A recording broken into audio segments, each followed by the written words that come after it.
Capisco che quando si fa comunicazione, quando si fa televisione in un certo modo, c'è la voglia di verificare, le statistiche mi dicono che i tifosi che ci seguono di più sono della Juve, sono del Milan, sono dell'Inter, sono del Napoli e via via E tutto si il fa un resto. peso con quello, Allora però è sbagliato capisco lì da un punto di vista, se uno vuol far vedere le varie storie delle singole società che gli diano più tempo, bene, poi vorrei anche però dire che siccome c'è il satellite, io poi so che in tutto il mondo ci sono più di 2 milioni e mezzo di friulani e perciò non è che sono tanto informati, ma a parte questo, dico, se dobbiamo o se vogliono nella loro scelta, nei palinsesti, in tutte le varie cose, vogliono parlare di queste squadre maggiormente, che parlino di calcio.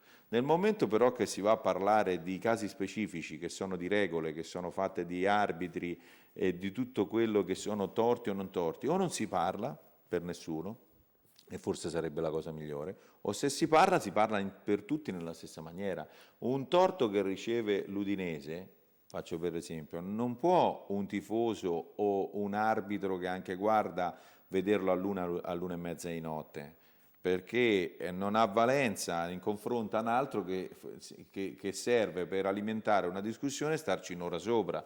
Cioè, capito? Io vedo delle difformità in riferimento a questo e questo purtroppo crea degli squilibri che sono poi dopo importanti all'interno di un regolare svolgimento di un campionato. Questo lo dico a livello personale, ma secondo me a tutela della realtà che rappresento. Dall'altra parte però ho sempre detto non posso, è inaccettabile che noi partiamo dal presupposto che se perdiamo una partita la colpa è dell'arbitro, perché noi abbiamo dimostrato con i fatti, e questo l'ho sempre detto anche ai ragazzi, che pur avendo degli errori arbitrali abbiamo vinto le partite.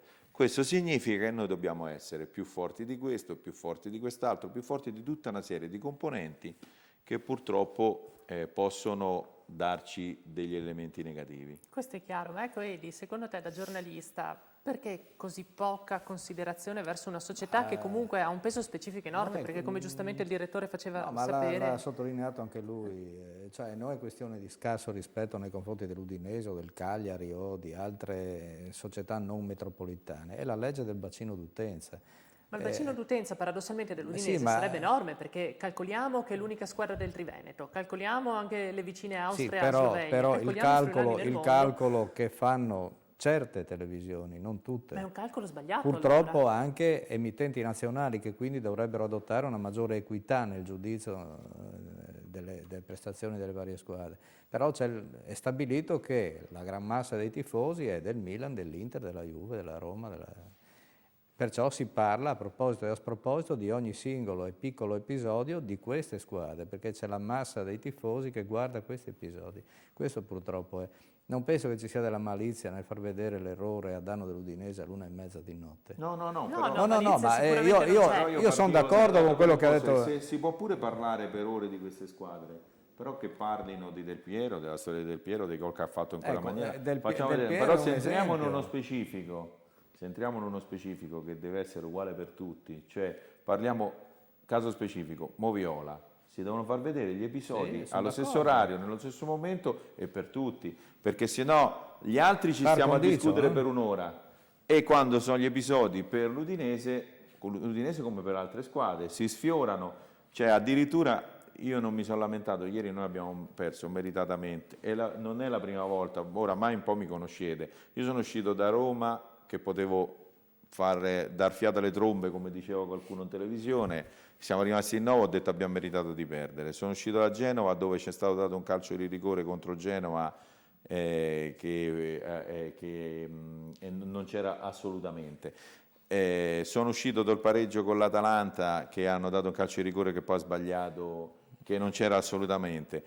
E ieri ugualmente, io ribadisco, abbiamo perso meritatamente perché il Genoa ha dimostrato in quella gara lì di esserci superiore, dobbiamo ammetterlo.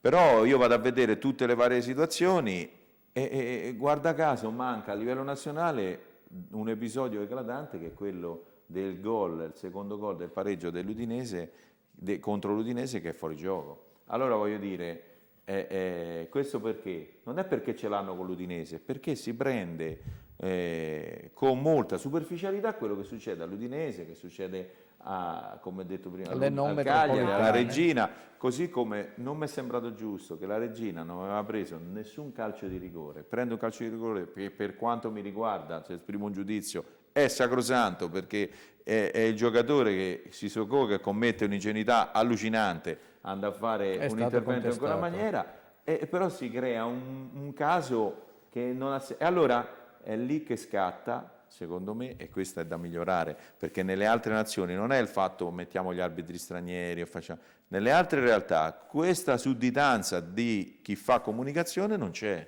Esatto.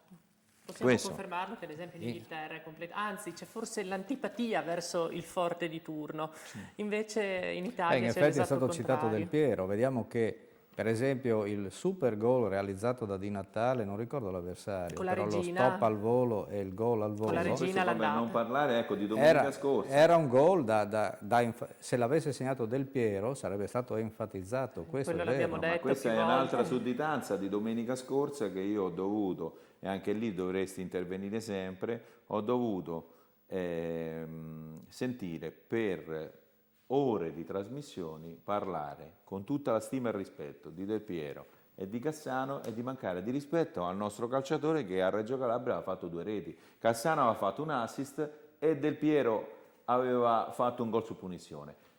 Cioè è un qualche cosa che secondo il mio punto di vista non è uniforme. Allora quando noi diciamo l'uniformità di giudizio, perché poi alla fine conta Ma anche tanto. nelle negatività, abbiamo fatto il nome di Cassano, Cassano in primo piano insulta l'arbitro e non succede niente, anzi viene preso come il ragazzaccio in No, studio. certo, è tutto un aspetto mediatico che è un po' da Succede rivedere. questo per molto meno a Pepe, per esempio. Perfetto. Ecco. No, oppure ieri sera io vedo che si giustifica addirittura un qualcosa di non solo a parole, per questo si parla di uniformità, ma non è con tutto adesso è a caldo questa. Quando noi ci siamo lamentati della non uniformità di giudizio, per esempio nel caso specifico di Dossena, che diceva praticamente ammesso dall'arbitro, hai mandato via Pinzi, non hai ammonito De Rossi, tutto questo è ridicolo, questo sono testuale, e poi vedere un giocatore della Juventus ieri sera che non solo gli dice, ma gli fa il gesto, sei matto,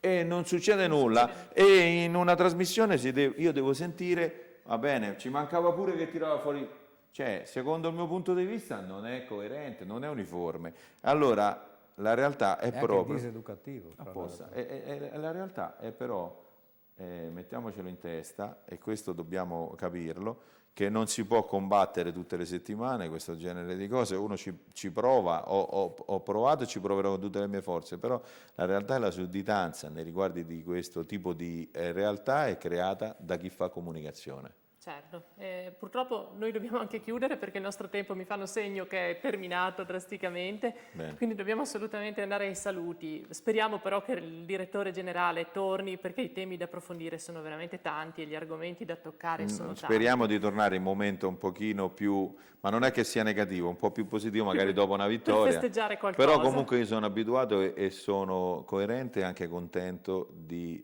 partecipare e mettere la faccia nei momenti difficili, perché è giusto che sia così. Infatti, noi lo ringraziamo tanto, lo salutiamo, come salutiamo Edi Fabris Arrivederci. e come salutiamo chiaramente i nostri telespettatori. L'appuntamento è per mercoledì prossimo, sempre su Tele4.